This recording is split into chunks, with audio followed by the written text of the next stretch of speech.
దేవుడు మనకిస్తున్న ఈవులు, దేవుడు మనకు దయచేస్తున్న ఆశీర్వాదాలు మనము వర్ణించి వివరించి చెప్పలేమండి.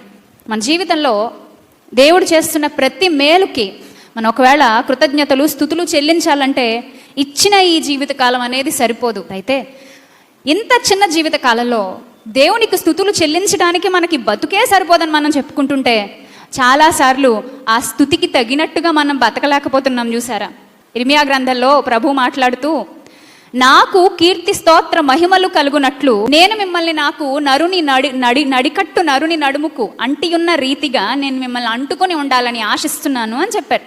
ఒక బెల్ట్ నరుని నడుముకు ఎలా అయితే అంటుకుని ఉంటుందో మీకు నాకు మధ్య అంత చక్కటి సహవాసం ఉండాలి.